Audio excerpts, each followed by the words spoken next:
Welcome to another in our series of Kehillat Israel podcasts. This is a recording of Rabbi Amy Bernstein's weekly Friday morning Torah study.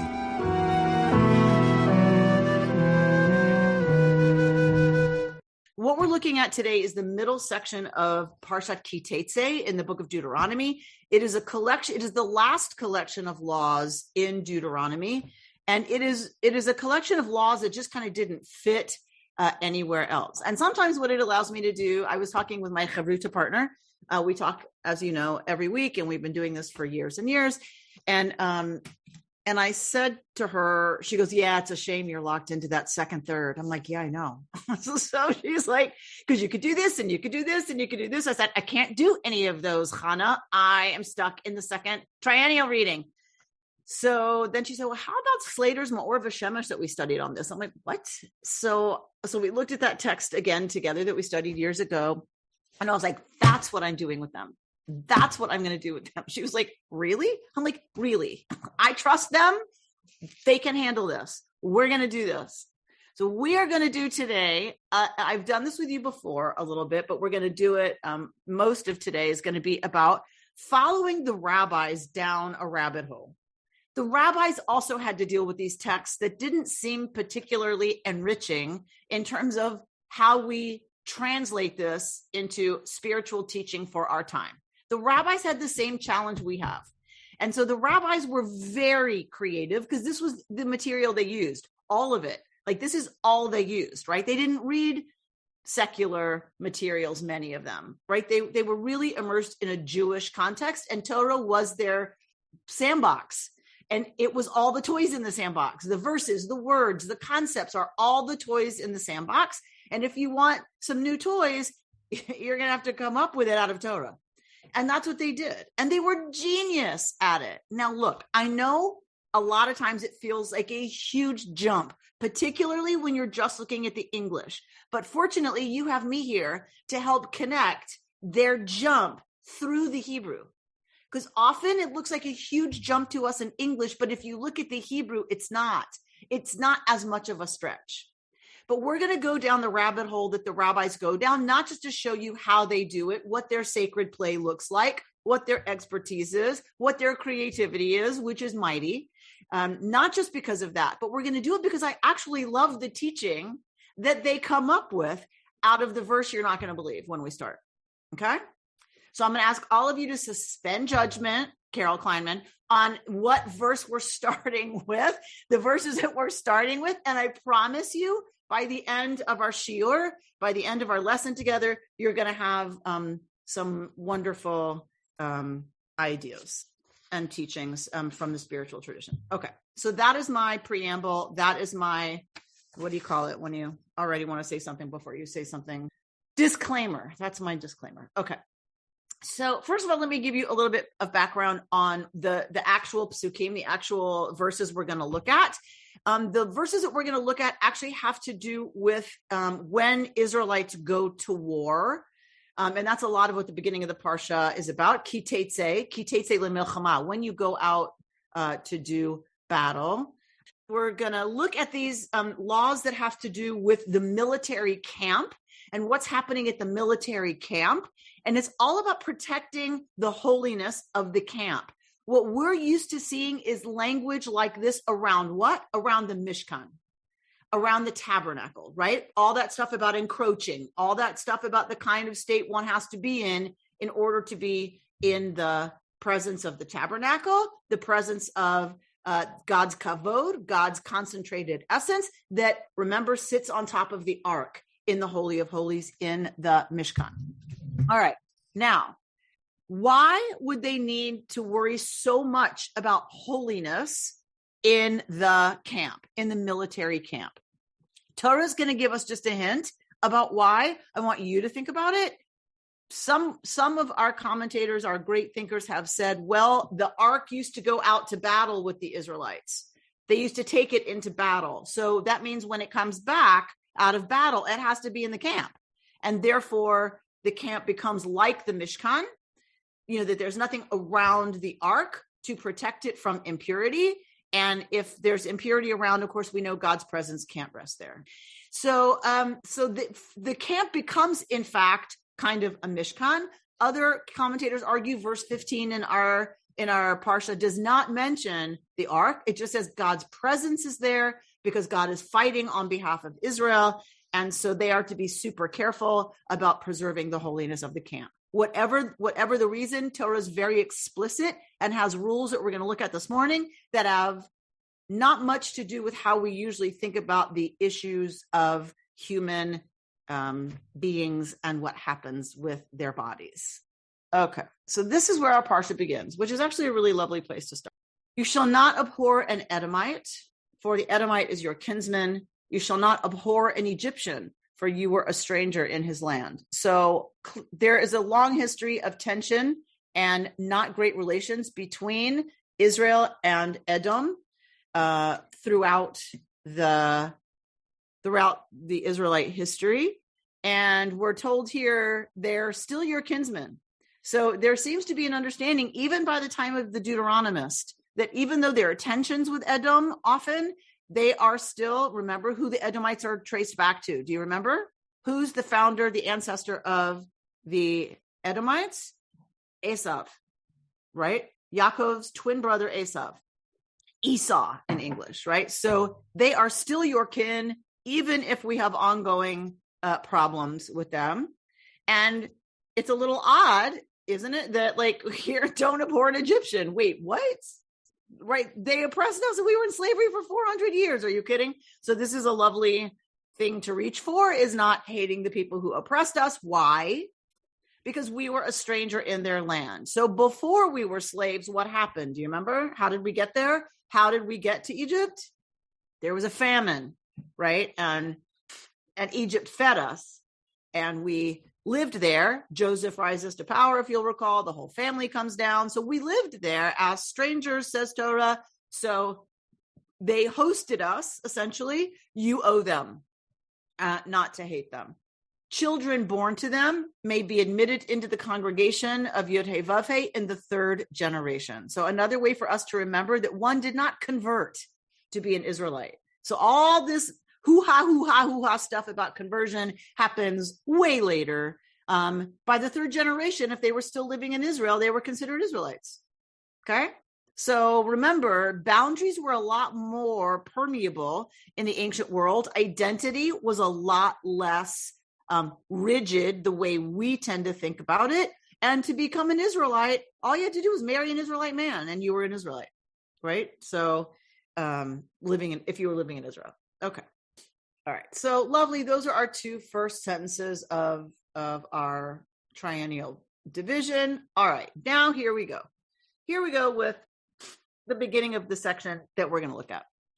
Ki tetze machane al oivecha v'nishmarta mikol davar ra. So remember this word in Hebrew, ra, davar ra. When you go out as a troop against your enemies, be on your guard. I don't like this translation a lot. Against anything untoward.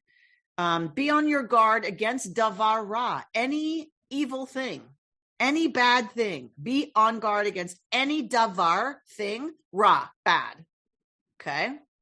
Ki yevecha ish asher lo yeh tahor mikra laila vayatsa el michutz lamachaneh. So if any one of you has been rendered not tahor, not pure, meaning impure. How? By a nocturnal emission, he must leave the camp and must not re-enter the camp. Toward evening, he shall bathe in water, and at sundown, he may re-enter the camp. So we can assume that this would be the same case, or if it happened during the day, but in a military camp, one would presume it's more likely to happen at night than in the day. All right. But the same would hold true. So a level of impurity that can't be tolerated in the military camp is a seminal emission. So the person has to bathe in mikveh, and at sundown, they can come back into the camp. All right. Look at 13. I want you to look at this Hebrew word. This is one of the ways the rabbis are going to have a party that you would not suspect we got invited to. from the English translation. All right. So do you see this word? Yad. What does yad mean in Hebrew? In general? Hand and monument. Hand, right? And Barry's right, that in this case, most likely, yad means monument. We have this attested pretty way back, that fact that yad could be a monument. So you imagine a pointer, right? So X marks the spot, or this finger marks the spot. So the yad, we still have this, right? We have a pointer, a cursor on your computer screen is often, right, a hand, the hand tool, they tell me on Apple. So this idea that yad is a pointer, therefore a monument, is very old. So let's go with that it means monument of a marker of some kind, but you can't forget that the word used for marker is yad, is hand, because that's going to come in handy for the rabbis when they, all right, Robert, Gordon, give me a break. Like, I'm trying here. All right. It's morning. So yad here means hand, and they're going to need a way into doing something with these verses. Because what do we get at the end of that sentence? So there shall be an area for you outside the camp. So yad tiyeh lecha. They're translating it area. There is an argument for that translation. I prefer some of the other scholars who translate this instead as there's a marker for you outside the camp. And that marker tells you that's where you can relieve yourself. Meaning, don't do it in the camp. With your gear, right, you shall have a spike, a yated. And this is the word aznecha. You have to remember these words. I know, even if you don't know Hebrew. Yad, hand, and aznecha, your gear, your weaponry, your kit, your military backpack, right, that you carry with all your machete, your quiver, your bow, your stuff, your you have your kit. And that's aznecha. So you're gonna have a yated, which has 2 letters of the word yad in it, by the way, right? 2 letters from the word hand in it. You're gonna put that on your aznecha, on your kit. And what is this yated? It's a spike. You're gonna put a spike on your kit so that when you have squatted, you will dig a hole with it, with that spike, and cover up your excrement. This says se'atecha, so that which comes out of you. Lovely. Okay. And the rabbis are going to have a spiritual teaching from this people. You do not know how genius these people were. Since Adonai your God moves about in your camp to protect you and to deliver your enemies to you, let your camp be holy. Let God not find anything unseemly among you and turn away from you. Okay, so this seems to suggest that the reason you can't relieve yourself within the confines of the camp is because somehow that is anathema to God's presence being able to be in the camp. So let that not be so that God's can continue to be with you and therefore fight for you. Otherwise, if there's enough going on in the camp that's filthy and disgusting, just by nature of what it is, there's nothing wrong with it. It's not sinful. It doesn't say it makes you impure, because that would be ridiculous. Because if you don't relieve yourself, then you are toxifying. We all know this. You toxify and die. So it's not that it's bad. It's that it's gross, right? We all know that. And every human civilization has kind of a reaction to human excrement, which is probably helpful because we know if you don't stay away from it, terrible diseases happen, right? So it makes total sense that we are ingrained to have a yucky reaction to excrement. But this seems to be taking it another step, that God too would find it gross.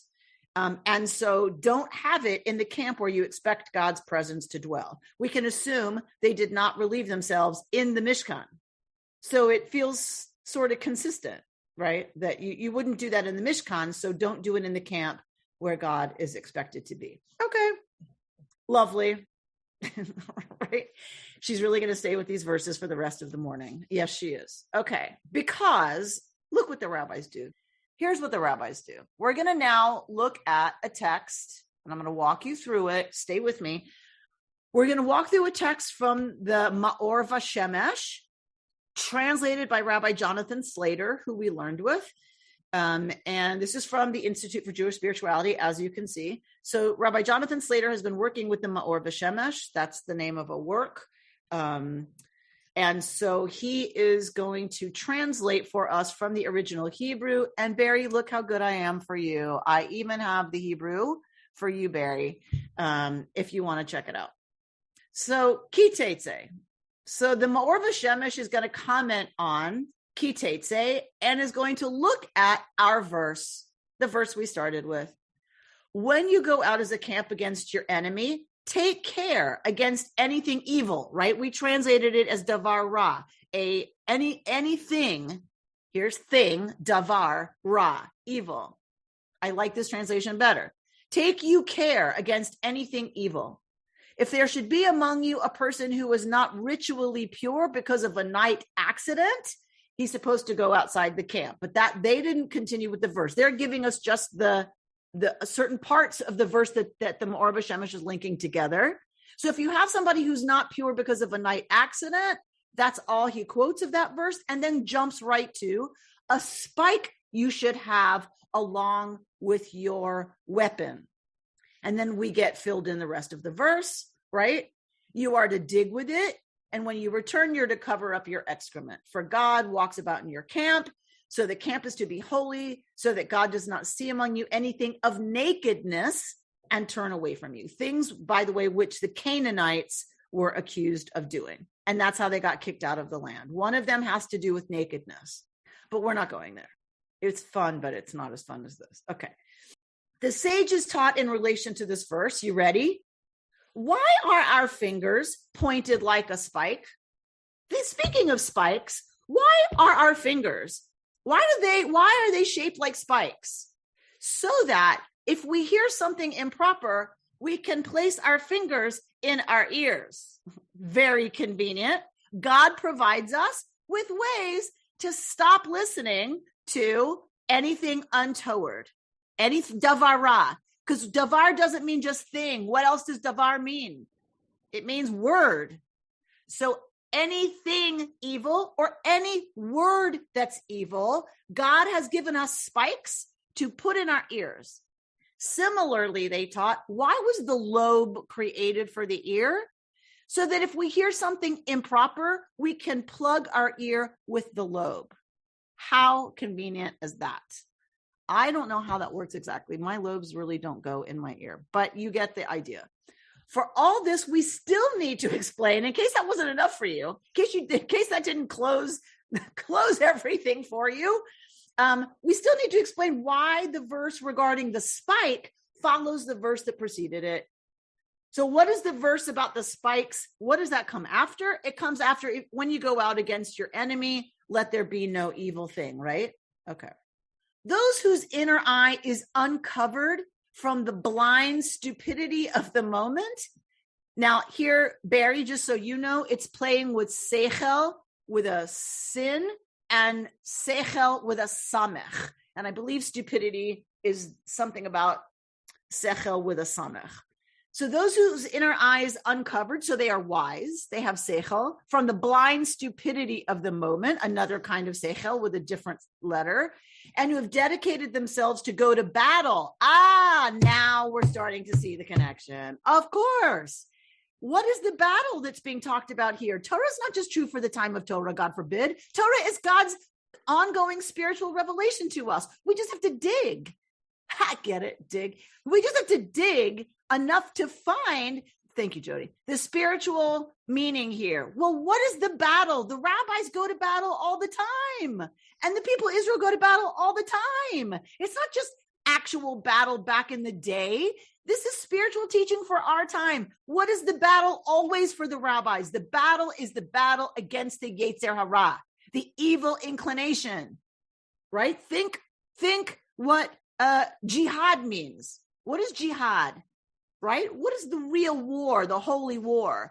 Ask any really true, faithful Muslim, and they'll tell you the real jihad is talking about the jihad within, conquering the evil impulse. I don't know how they talk about evil impulse, but right, conquering our lower inclination and our inclination to do bad and to sin.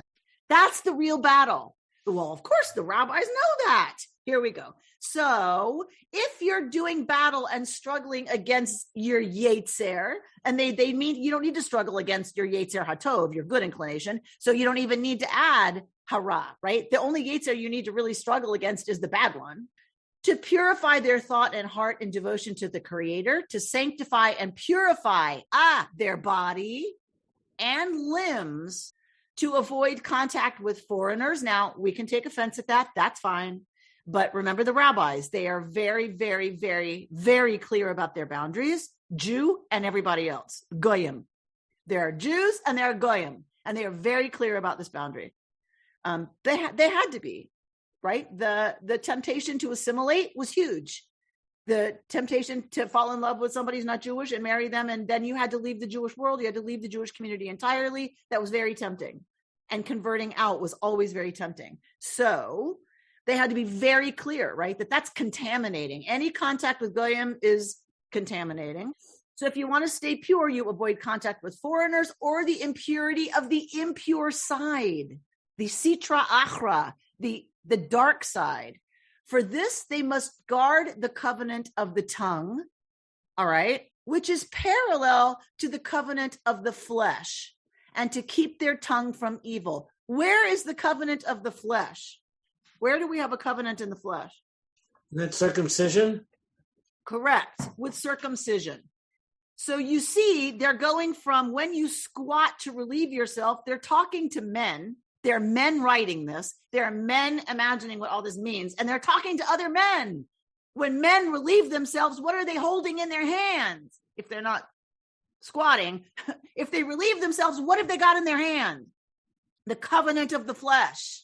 So the rabbis say, just as the covenant of the flesh can make us impure, we also have a covenant of the tongue, right? Remember talking about, I am of uncircumcised lips, says Moses. This was an expression that would have, carried some, made some sense to them, that we have circumcised lips, that we have a covenant that involves purity of the tongue, of speech, to keep their tongue from evil. They must place a muzzle on their mouth so that they do not say anything related to Lashon Hara, right? Evil speech, gossip, or even the suggestion of such speech, to not bear false rumors regarding anything about which people speak. Doing so, heaven forbid, gives power to the side of impurity, right? So whether it's a nocturnal emission caused by the other side, the side of impurity, or what we do when we are tempted into not right speech is also about the other side, the side of impurity. They come from the same place. And they would become impure themselves, subject to evil thoughts, night accidents, and blemishing, God forbid, the covenant of the flesh, right? How do you blemish the covenant of the flesh? You put it somewhere it doesn't belong, right? So I love this in the age, frankly, of #MeToo, because where does it place the responsibility for blemishing the covenant of the flesh? Where does it place the responsibility for the rabbis? On the men?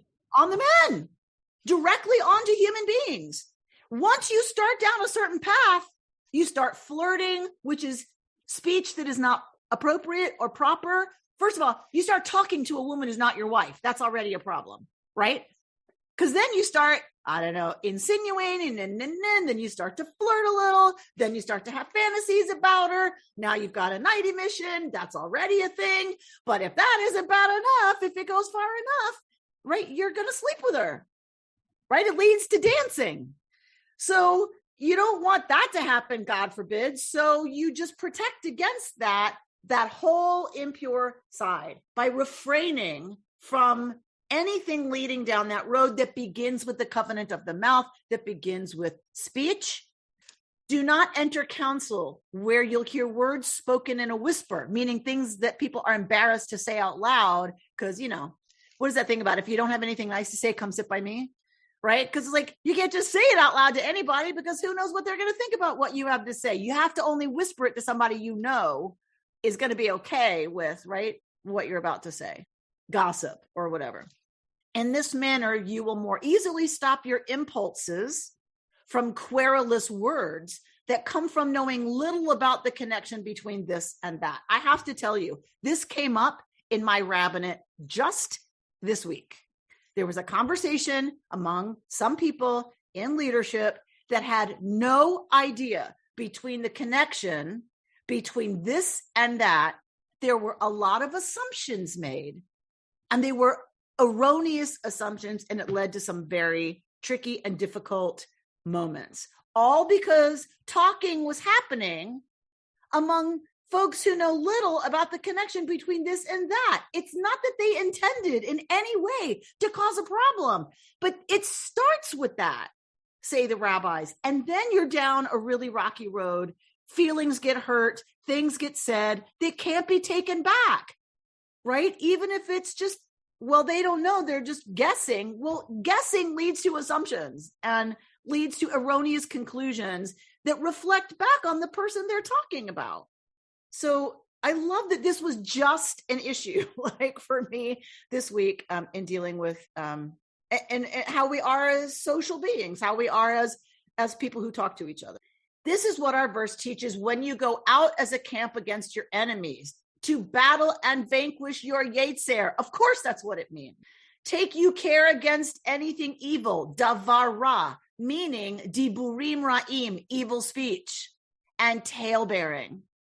If there should be, and the word for if is ki, which often means if, but the rabbis are going to lean on a different interpretation of ki to say it means because, as a consequence, explaining why you need to take care. Because if you don't, there will be among you a man who is not ritually pure, right? If you continue with evil speech, what is bound to happen? You will give power to the sitra achra to provoke you and make you impure.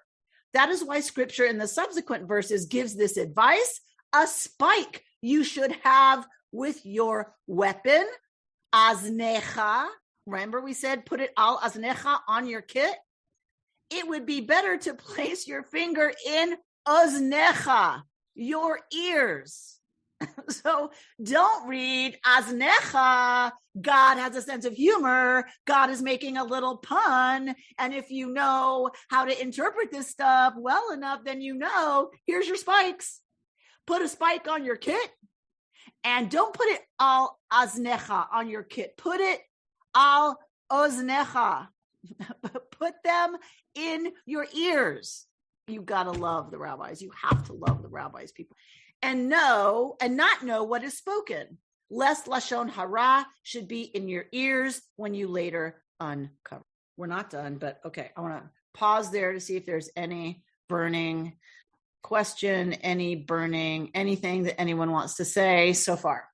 Yeah. So this is like free association, is what you're saying. Rather than logical going from point A to B, they're just taking one and going somewhere else, and then somewhere else from there, and someone else from there. So sort of, yes. So yes, it's associative. Their way of doing things is associative for sure. However, there is a logic from A to B. If you listen and speak lashon hara, it's going to lead. We know this. We're human. We know this. We know this is true spiritual teaching. And I'm not being cheeky now. I'm being completely serious. We know that's true.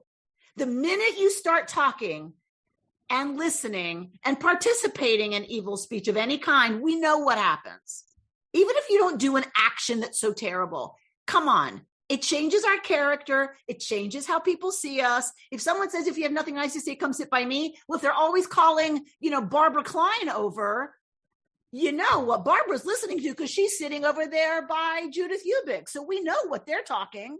Right. So, right, even if it doesn't actually lead to action, it leads to you being seen as a certain kind of person.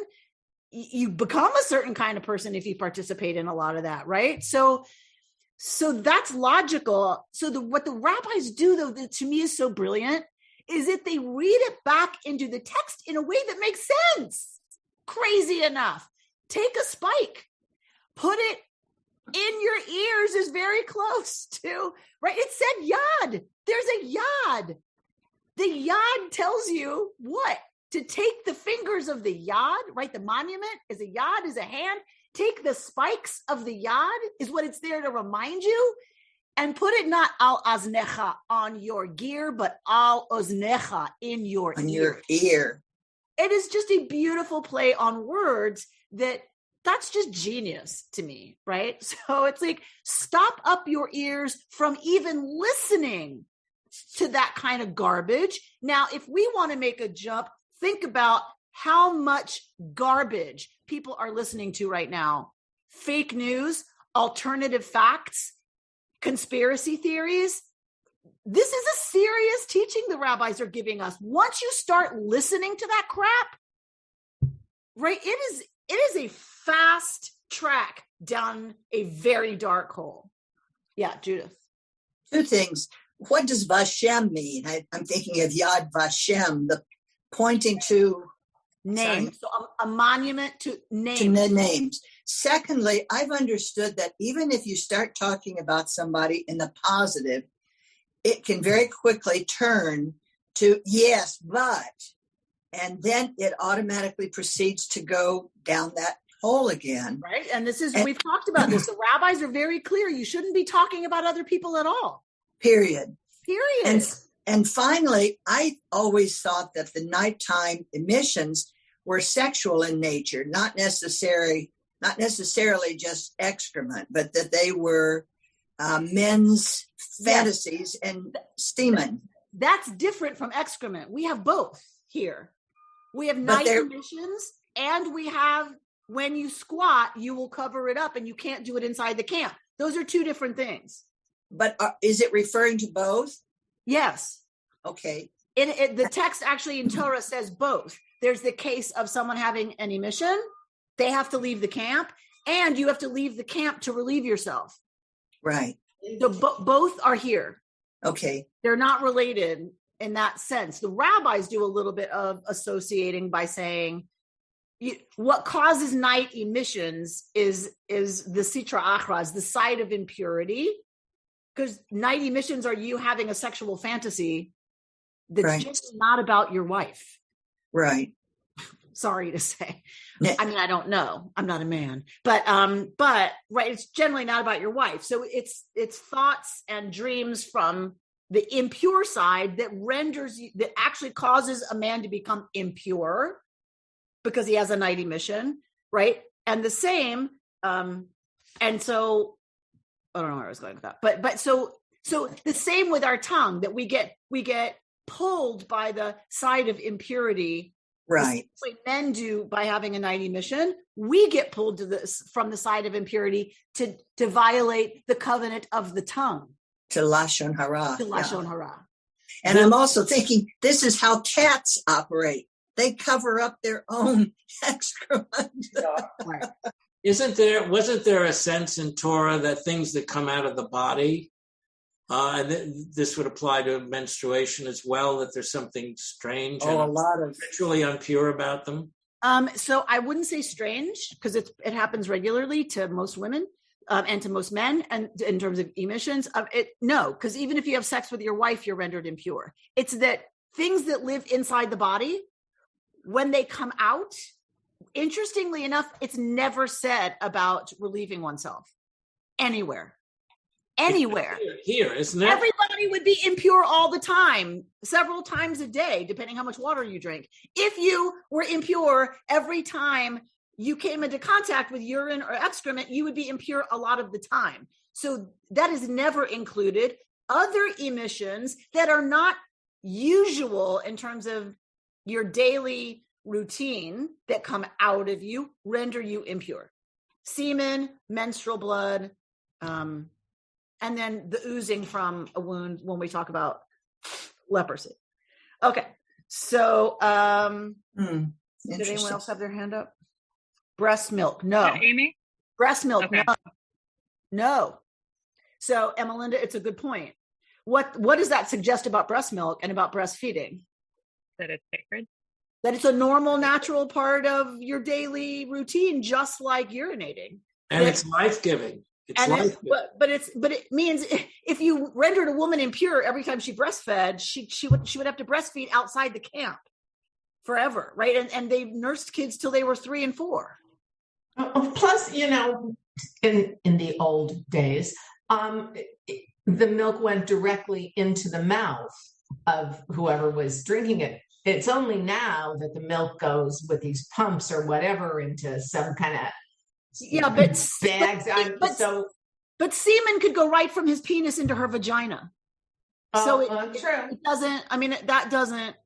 True. That doesn't. It's not about it just being out there. Okay. Right. It's about and uncontained. Right. It's about what usually doesn't come out of the body on a daily basis as part of normal life renders one in a state of otherness, right? In this case, the word impure is a little misleading, right? We've studied it renders one in a state of otherness. One doesn't have sex every day, several times a day.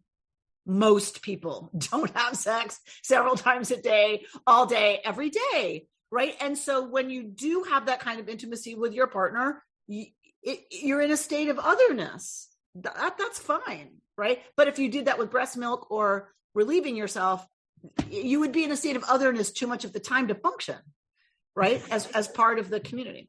Okay. The Talmud picks up on this association, right, between the spike and all that good stuff. Bar kapara. So this is the text from the Talmud, and Barry, it's there for you in the Hebrew from the Talmud, from Tractate Ketubot. Bar kapara expounded, what is the meaning of what is written? A spike you should have along with your weapon. Do not read your weapon, aznecha, but oznecha, your ear. So this is old. Why am I bringing you this text from the Talmud? Because that wordplay that I just showed you from the Ma'or Vashemesh, the Ma'or Vashemesh stands on very solid old wordplay ground as early as the Talmud, people. That's early. If you're talking about Hasidic texts that we're looking at, the Talmud is a pretty early source that the Ma'or Vashemesh is standing on, has been taught when they're taught this verse from the time of the Talmud. If one hears something improper, one should place one's finger in one's ear. This is what Rabbi Eliezer said. Why are people's fingers like pegs? The same word, right, you can use to translate that Hebrew word spike. If one hears something improper, one should place one's finger in one's ears. A teaching of the school of Rabbi Ishmael. Why is the whole ear hard and the earlobe soft? This is what Ma'or Vashemesh was referencing. If one hears something improper, one should bend the earlobe into it. Meaning, the Holy One, blessed be God, designed the ear very specifically. Why put this soft thing at the bottom? Is it for earrings? God forbid. It is designed. Yeah, Jody says yes. It is I agree. It is designed to plug the hard part of the ear. And so it's put there as this very convenient tool. That's why we have an earlobe. Beautiful. Rather than focusing on night emissions or another, quote, evil act, Bar Kapara transforms this into a warning against listening to words that are not proper. Yet this is not the only association given with this verse. We're going to skip this one. Okay, so we'll trust that there are other ones, but I want to go to his question, and he breaks it down into pardes. Pshat, the regular simple interpretation, the literal interpretation. Remez, the hint. Sod. Oh, no, pshat. So pardes. Pshat, remez, drash, and sod. So the literal is the pay. Pshat, remez is a hint, and drash is explicating more on that, and sod is the secret meaning of every single part of Torah, every verse of Torah. Pardes, that is the acronym.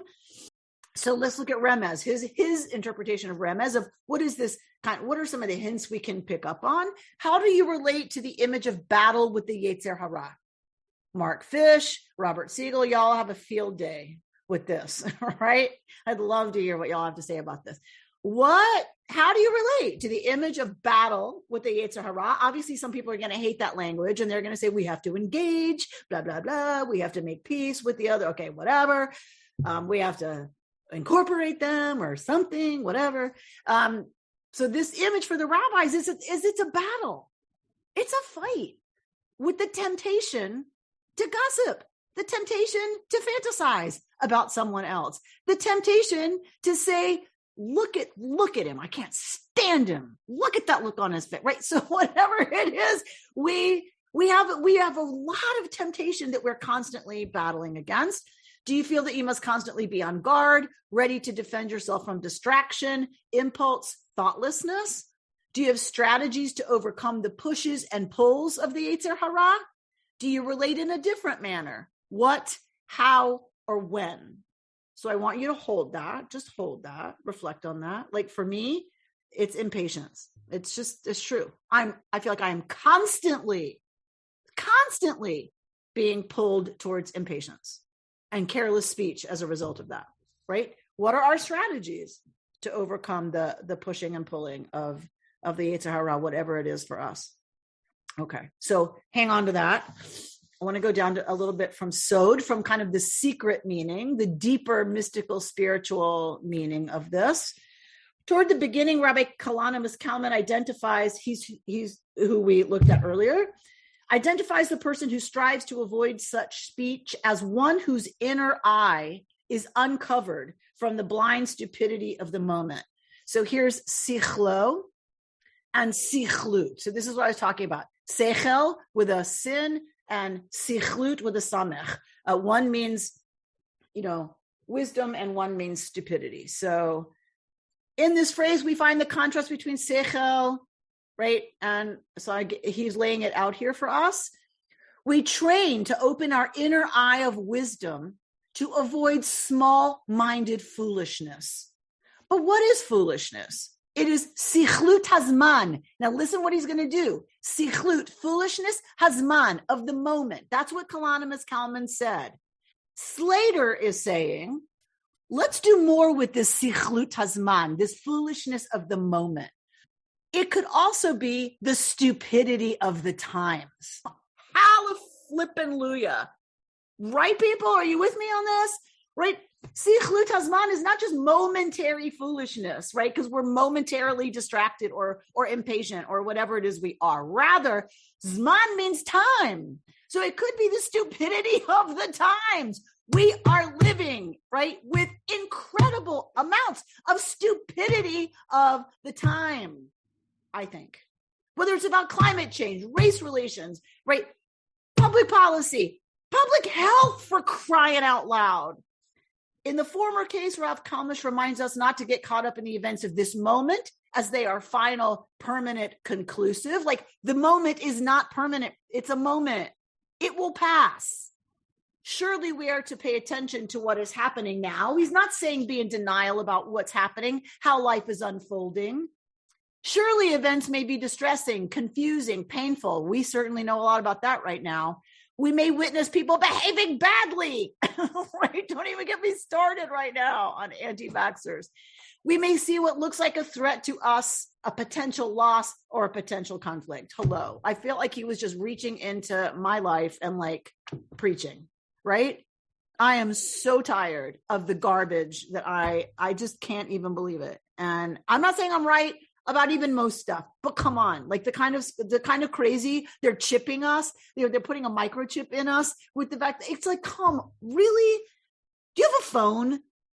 Do you shop on Amazon ever? Well, they already have everything they need on you. Oh my God. Okay. So when we bring mindful attention to these events, Amy Bernstein, that you're hearing and seeing, you can calm down, right? We learn to identify precisely what's happening without judgment or editorial comment. I wouldn't have anything to say to y'all if I took this seriously, right? Like, think about that. What if we could really kind of figure out how to hold what's happening, however distressing and confusing and painful, without judgment or editorial comment? But when our mindfulness is blinded by confusion or fear, we jump to conclusions. We make rash decisions. We act out of habit and self-concern. As a result, we will contribute to greater confusion and suffering. And our speech will follow suit. We will speak Lashon Hara. Right? So Rabbi Jonathan Slater is saying what Kalanimus Kalman is really teaching us in the Ma'or V'Shemesh is about mindfulness and awareness. That's what prevents us from getting caught in the moment, permitting us to be more fluid in our response. It nurtures patience to see what will happen next. So to stay curious about what's going to happen instead of getting all crazy about it, Amy. To notice how things might change and what we had imagined was happening is actually something else. And if we learn that what we imagined is indeed taking place, having paused to observe it, we will be more likely to respond with wisdom, balance, and skill than otherwise.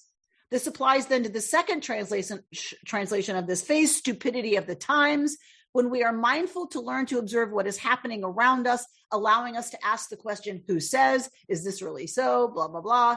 Then we can resist the forces of the marketplace that pushes and pulls of popular opinion. We gain a degree of stability, insight, and wisdom.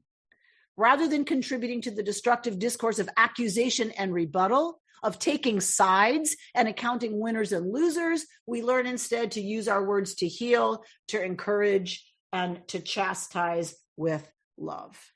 Oh my gosh. Wow. Right? I highlighted the final, some stuff in the final paragraphs. You can read that on your own, but I just think it's really incredible teaching for our time. It's really helpful.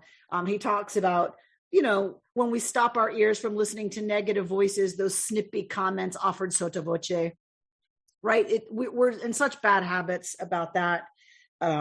In general, when we do not listen to the bickering and sniping of others, or when we listen dispassionately and with discernment, we realize how complex life is and how unlikely it is that what is being reported is accurate, right? So, Amy, what do you know about those people and their theories and their conspiracy theories? How do you know what they're hearing? How do you know how they were raised? How do you know that they don't have legitimate fears that you just don't take into account because you don't have to face them?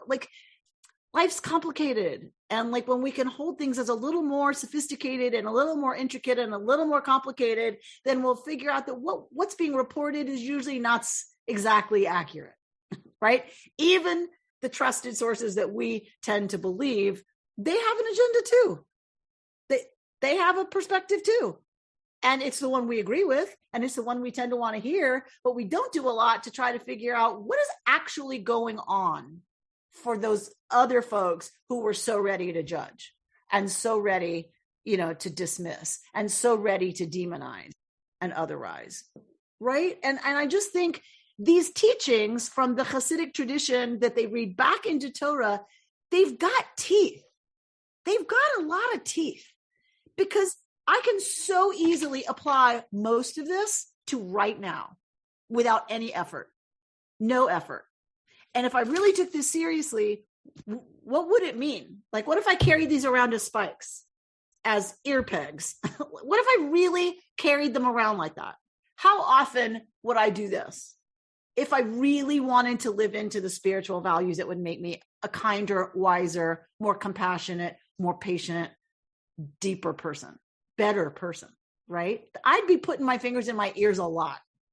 And one of the ways you do that is you use your finger to use the off switch for CNN, for NPR, to just kind of take a break from all the that's constantly going on, because that's how they make their living. That's how they make money, is for you to listen. I get that. For me to listen. I'm an addict. I own it. But what if I were to turn it off for a while, right? And take a break? And maybe just fantasize about, that idea I was teaching my Torah study group this morning, right? And let my mind go down some other paths. There's some sermons coming up I'm supposed to what?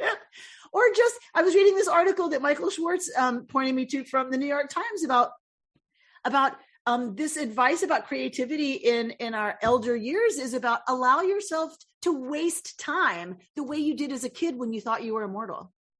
because we don't do that anymore. We don't just sit around and turn off CNN and turn off NPR. I'm talking about myself, without something to do and a chore to do and a task to do and something to prepare and just let ourselves be and daydream and waste time farting around with something that's not going to be very good. Like, I suck at any kind of creative art stuff. I suck.